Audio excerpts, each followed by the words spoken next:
de chapeau, gadget au poing, élastique au gadget, les bandits sont là. Inspecteur Gadget, ils n'échapperont pas. Si l'inspecteur fait gaffe, gadget, il marche ou marche pas.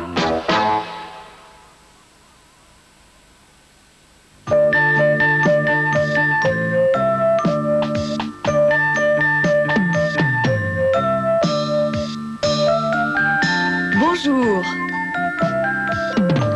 Mon tout est un magasin spécialisé. Mon premier est un accessoire de bicyclette.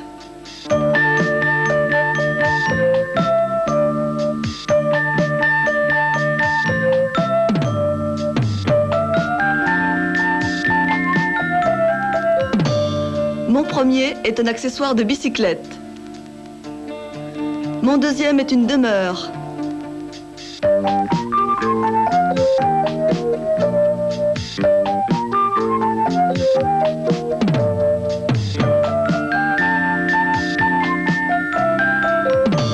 Mon deuxième est une demeure.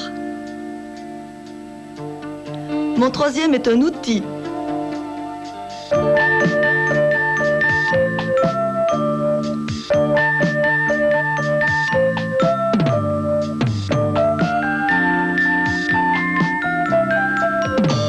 Mon troisième est un outil.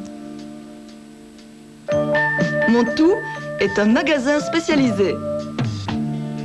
Voici la solution. Pharmacie.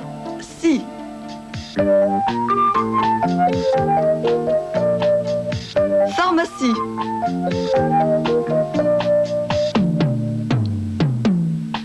Voici mon deuxième jeu, l'initiale. Aujourd'hui, nous jouons avec la lettre C. Vous devez découvrir au moins 7 objets ou autres choses représentés sur ce dessin, dont les noms commencent par la lettre C.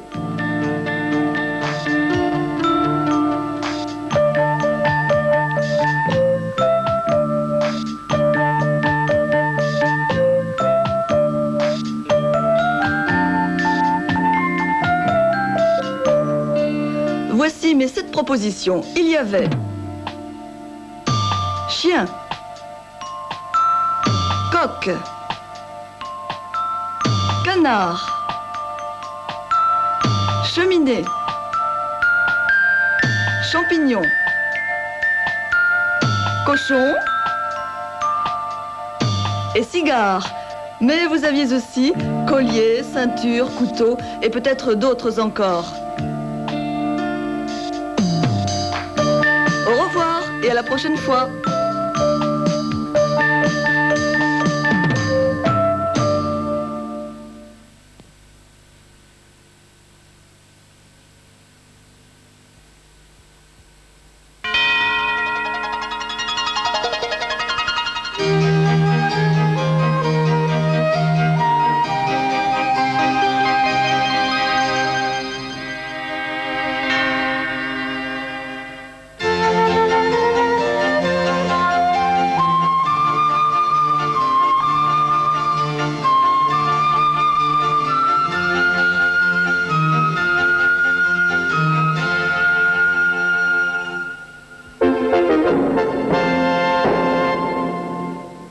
Bonsoir. La France coupée en deux. Tel est le désolant spectacle sur lequel s'ouvre notre journal en cette année 1422. Au nord, la zone occupée par les Anglais, les vainqueurs de la bataille d'Azincourt. Au sud, la zone libre où, réfugié à Poitiers, le dauphin Charles prétend prendre le titre de roi de France, titre que réclame Henri VI d'Angleterre. La France coupée en deux territorialement, la France l'est aussi politiquement. La guerre civile divise également les Français entre les Armagnacs et les Bourguignons, dont les factions rivalisent d'horreur dans les massacres en série. On assassine Louis d'Orléans, un Armagnac, puis son rival, Jean sans peur, un Bourguignon. Voilà la situation alors que vient de mourir Charles VI, le roi fol.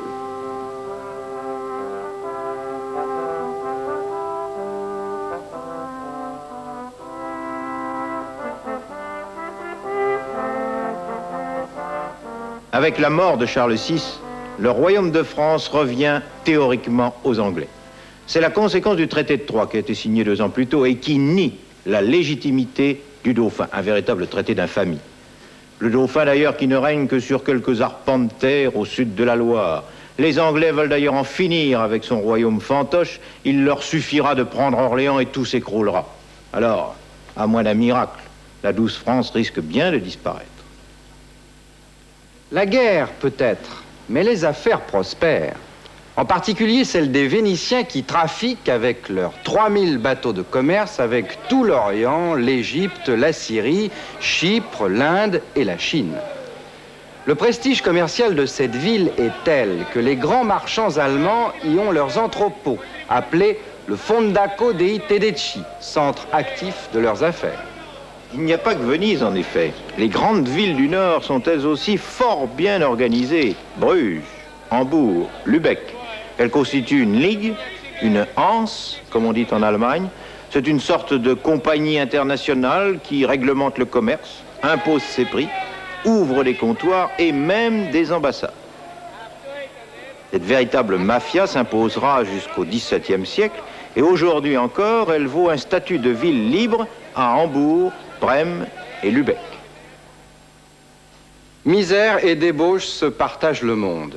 D'un côté, une majorité misérable qui meurt de faim, comme le chante ici cette pauvre femme.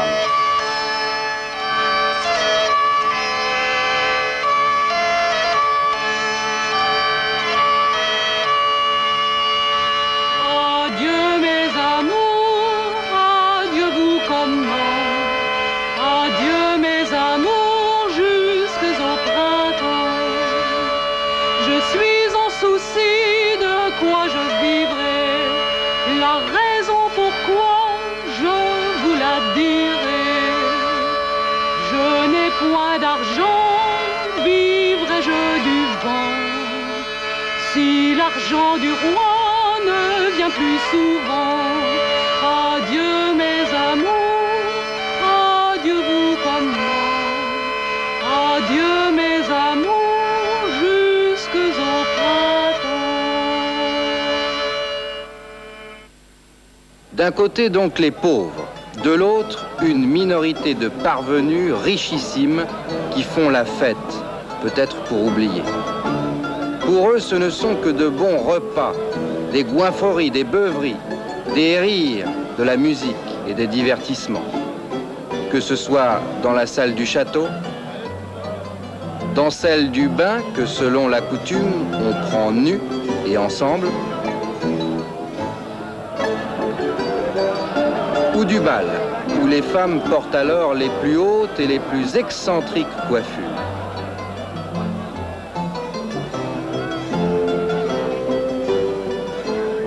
Des bals qui ne finissent pas toujours bien d'ailleurs, comme ce tristement célèbre bal des Ardents, où de jeunes courtisans qui s'étaient déguisés en sauvages mirent le feu à leurs costumes de pois et d'étoupe dans lesquels ils brûlèrent comme des diables en enfer. C'est le châtiment de Dieu, disent les gens. En Bohême, insurrection populaire d'une rare violence. Entraînée par des universitaires fanatiques, la masse paysanne et la noblesse tchèque refusent de reconnaître le pouvoir de l'Antéchrist, le pape de Rome. Une guerre sauvage et atroce ravage le pays où l'empereur Sigismond lance son armée contre les révoltés.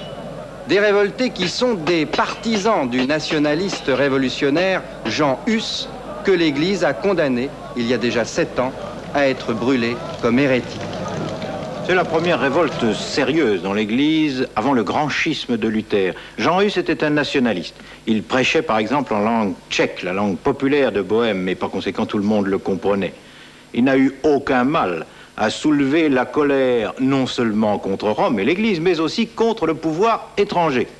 Mais sa condamnation en a fait une victime et aussi un héros, un siècle avant Luther.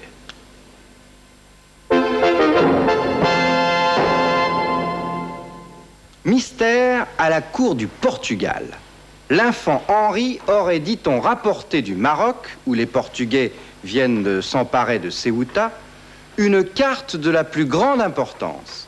Cette carte, en effet, indiquerait la route maritime de l'or, de l'ivoire et des esclaves noirs.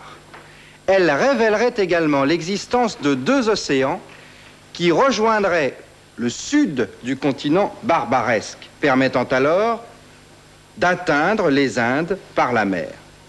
Depuis, l'infant que l'on surnomme Henri le Navigateur s'est retiré à Sagres, la pointe la plus occidentale de l'Europe, pour étudier dans le secret ce document. L'histoire d'Henri le Navigateur est intéressante parce qu'avec lui, l'exploration, qui n'était alors qu'aventure, devient science et méthode. Il crée par exemple une école, un institut où se regroupent tous les savants intéressés par les découvertes, de la même façon que les Américains ont créé de nos jours la NASA pour explorer l'espace. Ainsi, il va pouvoir préciser le contour des cartes encore sommaires. Il va calculer et définir les possibilités de navigation en haute mer et y mettre au point les embarcations les mieux adaptées au vent et notamment la caravelle. Avec Henri le Navigateur, la mer s'ouvre aux grandes découvertes du XVe siècle. La rubrique chasse, le grand veneur d'un riche châtelain nous parle de ses chiens. Les chats de la meute doivent demeurer aux chenilles. Certains attachés, d'autres en liberté ou couplés. Tous les jours, les valets leur apportent la soupe et nettoient leur litière de paille.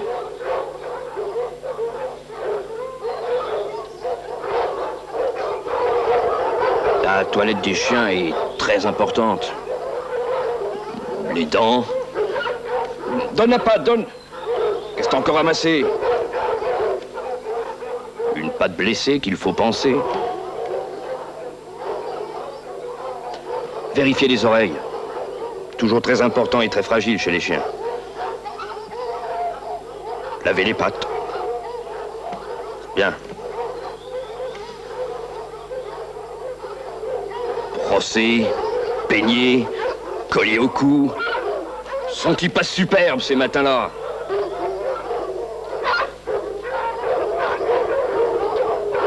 Oui, oui, mon chien, on y va. Regardez-les sauter de joie. Ils savent qu'on va chasser. Ils ont tout de suite compris. C'est bougrement intelligent, ces animaux-là.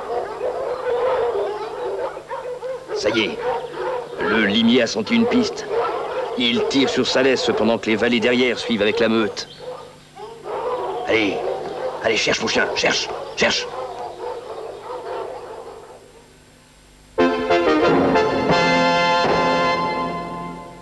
Nouvelle technique dans l'art. En architecture, l'italien Brunelleschi propose de couvrir le dôme de Florence d'une coupole monumentale. Cependant qu'à Amiens, les sculptures de la façade de la nouvelle cathédrale s'élèvent dans le ciel comme des flammes. À propos de sculptures, mais en bronze, on parle également beaucoup de celles qui ont été commandées après concours à un certain Ghiberti pour les portes du baptistère à Florence. Enfin, en peinture, des artistes comme le peintre Jan van Eyck mettent au point une nouvelle technique qui permettrait d'obtenir, en remplaçant l'eau par de l'huile, un éclat accru des couleurs. En prison, à la Tour de Londres, après la défaite d'Azincourt, Charles d'Orléans écrit en vers son regret qu'il a de la France. En regardant le pays de France, un jour m'advint à Douvres, sur la mer, qu'il me souvint de la douce plaisance que sous l'oie-audit pays trouvait. Si commençait de cœur à soupirer, combien certes que grand bien me faisait de voir la France que mon cœur doit aimer. Une femme écrivain. Eh oui, ça existe. Elle s'appelle Christine de Pisan. Et elle est l'auteur d'un ouvrage qui a pour titre « Épître au Dieu Amour » qu'elle a offert en hommage à la reine de France, Isabeau de Bavière. C'est cependant exceptionnel. Le travail des femmes s'exerce en majorité à la maison, aux cuisines ou au lavoir. Pouvez-vous en croire vos oreilles? Écoutez, un musicien anglais, John Dunstable, se permet d'accompagner à l'église les chants liturgiques du jeu de divers instruments de musique, comme sur les places publiques. Allez donc, c'est tout de même un petit peu shocking.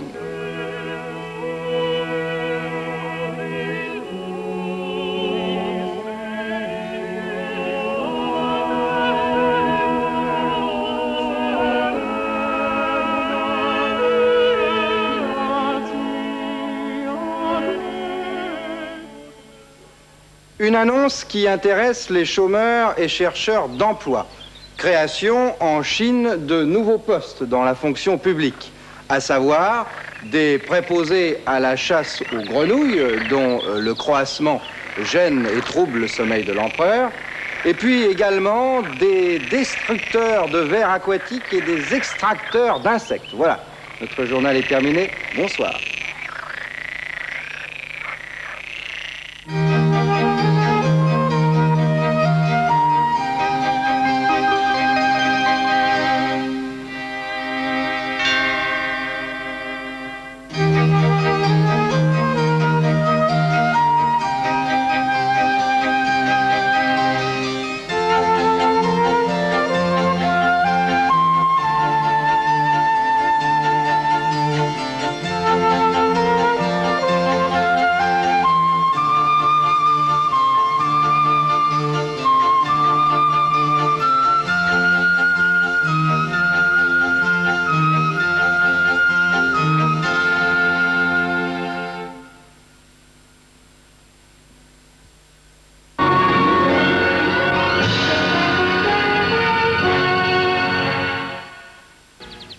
Quand par hasard la pluie voulait bien s'arrêter de tomber, nous allions jeter un coup d'œil sur notre petit royaume.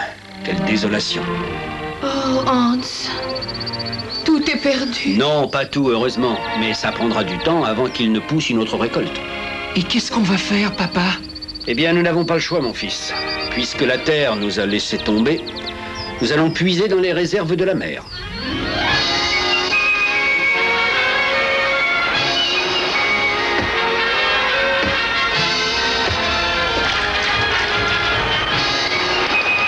Tu as vu cette belle pêche, maman? Toutes mes félicitations, Ernest. Toi aussi, Jacques. Moi, quand je serai grand, je serai pêcheur. Et j'attraperai les plus grands poissons qu'on ait jamais vus. Plus grands que Jacques et Ernest. J'en suis certaine, mon petit bonhomme. Regardez, un albatros. Oh, il est magnifique.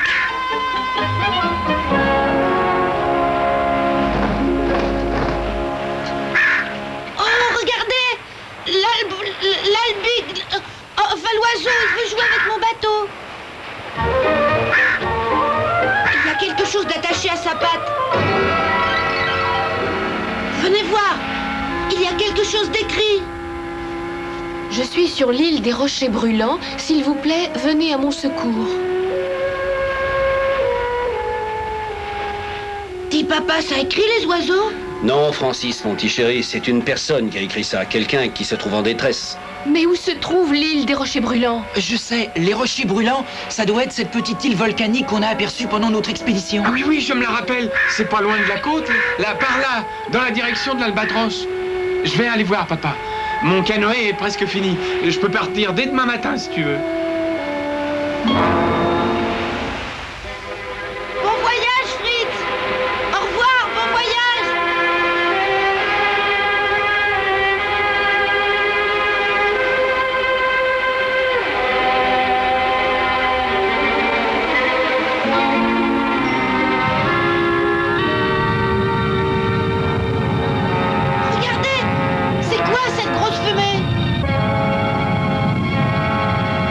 C'est sûrement le volcan qui vient de se réveiller.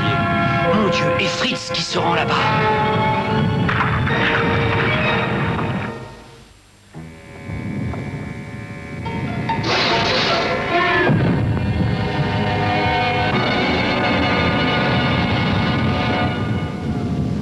Hé, y a quelqu'un?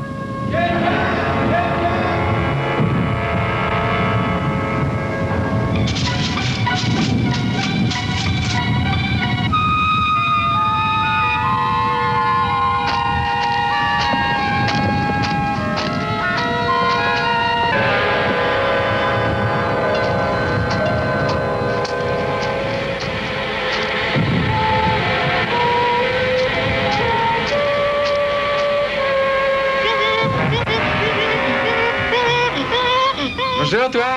Qu'est-ce que tu veux me dire, hein?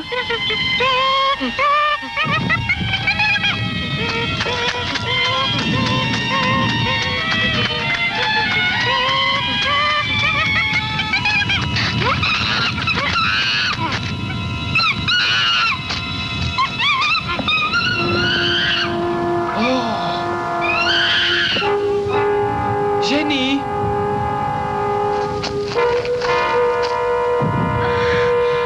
Fritz, ça alors? Fritz Robinson, mais je rêve! Je croyais que tu étais... Et tes parents et tes frères? Tous sains et saufs, mais tout... Allez, il faut qu'on s'en aille d'ici, vite, viens. Je crains de ne pas pouvoir marcher. Le sol a commencé à trembler et je me suis mise à courir et je suis tombée. Non, bah, je vais t'aider. Il faut à tout prix qu'on rejoigne le canoë.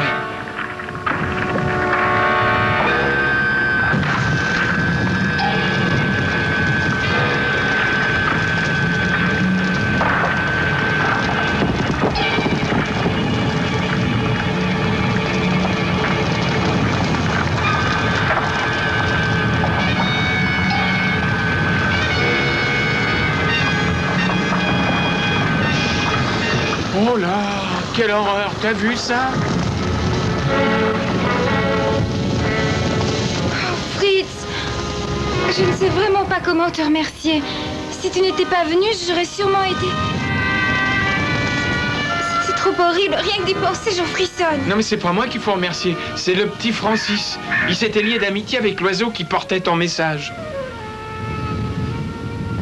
Oh Hans, je suis folle d'inquiétude. Il devrait déjà être revenu. Allons, reprends ton sang-froid. Fritz n'est plus un enfant, c'est un jeune homme qui est tout à fait responsable. Mais il n'a encore jamais dû affronter un tel danger. On a appris à tous nos enfants à veiller sur eux-mêmes. Fritz saura se sortir d'affaire, tu verras. Ça y est, je le vois. Qu'est-ce que je t'avais dit? Je veux bien te l'avouer maintenant. Moi aussi, j'étais très inquiet. Il y a quelqu'un avec lui.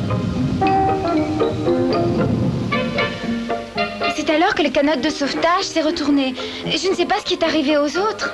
Tu as construit une maison toute seule?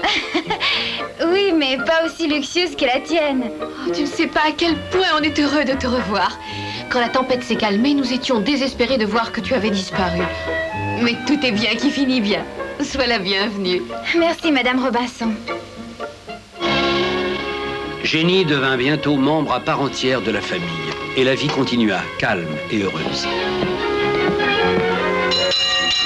À table, tout le monde!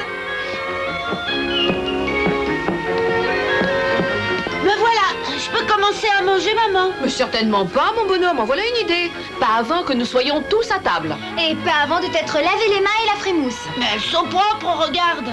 Francis? Mais je me... Francis? Allez, va vite te laver. Oh, bon, d'accord, j'y vais.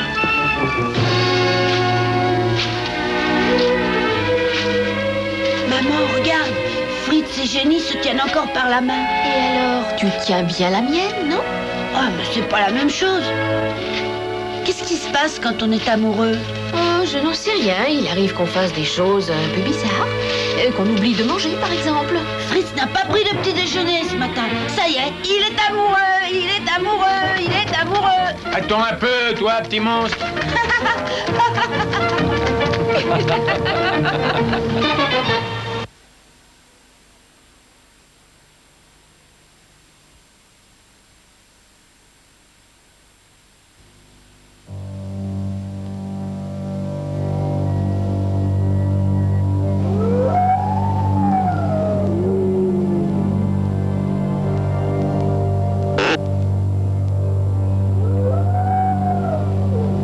Aujourd'hui, le plaisir des mots, l'épouvante.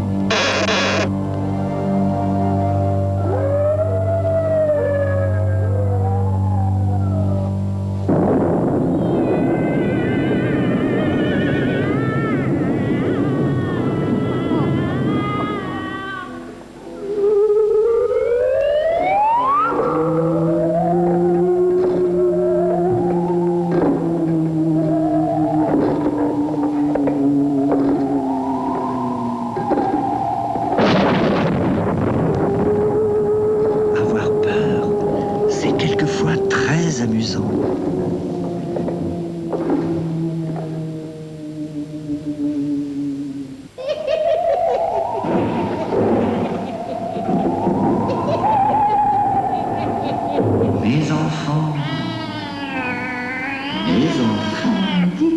quels sont les personnages qui vous font peur dans les livres? Des morts, ou quand les morts tombent sur eux, quand ils se mettent à crier. Des loups, des loups-garous, des vampires. Les vampires? Les vampires qui sortent des placards. Oui, les esprits. Quand on trouve des squelettes? Ou alors les yeux de chat dans le noir, des yeux, des regards fixes. Non, les loups-garous. Le diable et ceux qui font tourner les tables et tout ça. Et quand je vois les morts ou les vampires dans les bandes dessinées, quand ils sont bien dessinés, ça me fait très peur. Oui. Au moment où on lit le livre, ça impressionne. Oui, Amityville. Et j'adore Fantôme de Canterville. Oui. Et il veut mourir parce qu'il en a assez de pas dormir. Mais j'adore lire des livres où il y a du suspense, qui fait peur, quoi. Il y en a qui me font peur des fois. Je m'imagine le livre, ce qui se passe. Si j'étais la personne qui est surprise par le vampire. Il prend du sang. Oui. Parce qu'il est peut-être affamé. Oui.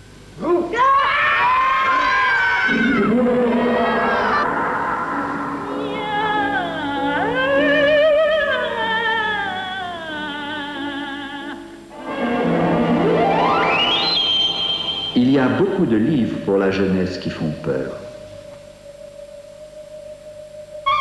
Le fantôme de Canterville, Oscar Wilde, auteur anglais du 19e siècle, y raconte l'histoire rigolote d'un pauvre revenant maltraité par une famille américaine. Dans le livre de poche Jeunesse. Un roman américain de Sid Fleischman, dans la bibliothèque rose, et pourtant il fait une peur bleue. Histoire extraordinaire, traduite par Charles Baudelaire, pour les plus grands, avec un beau dossier sur l'auteur Edgar Poe, dans la collection de poche chez Nathan. Alfred Hitchcock était un metteur en scène de cinéma. Il adorait faire peur, même aux enfants qui pourtant n'ont pas peur de grand-chose. Dans la bibliothèque verte, Hitchcock a écrit 24 livres, dont Le miroir qui glaçait. Les deux frères Hardy sont bien courageux dans le nouveau roman de Franklin Dixon, La nuit du loup-garou. Un bon titre de la bibliothèque verte. Le vieux château, un livre découpé aux pages épaisses pour les plus petits. Venez donc le visiter avec nous. Là-haut, tout là-haut, dans le vieux château, voyez, devinez ce que j'ai trouvé. J'avais un peu peur, le long des couloirs, j'avais un peu peur, seul dans le noir. Il y a un secret dans ce château fort, et dans un coffret, il y a un trésor. Soudain, le fantôme d'un roi couronné, un gentil fantôme, s'est mis à danser.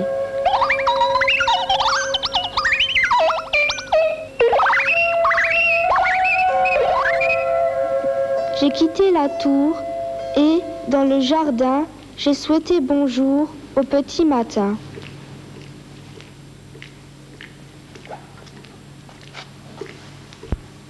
Je crois qu'on y est dans le vieux château. Si on parlait des livres. J'ai lu Le grand méchant loup j'adore de Simone Lamblin. Il y a des loups terribles, des loups gentils, des loups-garous, des mangeurs d'enfants, des histoires assez amusantes. J'ai lu 4 histoires insolites de 4 auteurs différents. Moi aussi. De ces 4 histoires, une m'a beaucoup plu, c'est de Rosemary Timperley. Ça s'appelle comment? Harry. Moi, la mienne, c'est Le bâtard de Peter Fleming, et ça raconte l'histoire que chaque fois qu'un héritier devra recevoir l'héritage, normalement, il devrait se faire égorger par un loup-garou. Alors on verra. Il faut lire l'histoire pour voir si ça arrivera. J'ai lu Le démon de la Tour Eiffel de Tardy, l'une des extraordinaires aventures d'Adèle Blanc-Sec. Moi, j'ai aussi lu un livre de Tardy, c'est Les extraordinaires aventures de Blanc-Sec Adèle. Le livre parle d'une secte. Il prit le démon Pazuzu, le démon du vent du sud-ouest. Mais le livre est préférence conseillée à des enfants assez âgés parce qu'il est très dur à comprendre. Moi, j'ai lu un livre de Babette Cole, Ne sortez pas ce soir, les monstres sont arrivés.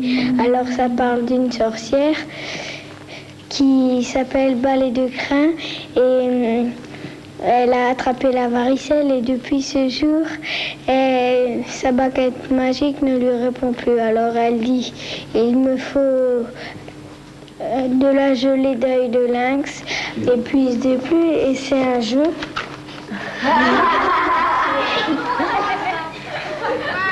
Moi j'ai lu Le Petit Vampire de Renetta Welst. C'est un livre plutôt un petit peu... ça fait pas peur, mais ça fait plutôt un petit peu pleurer. C'est une dame qui revient d'une cure. Et sa maison était sale, elle est dans la cuisine et puis elle a vu une toile d'araignée. Alors elle a dit...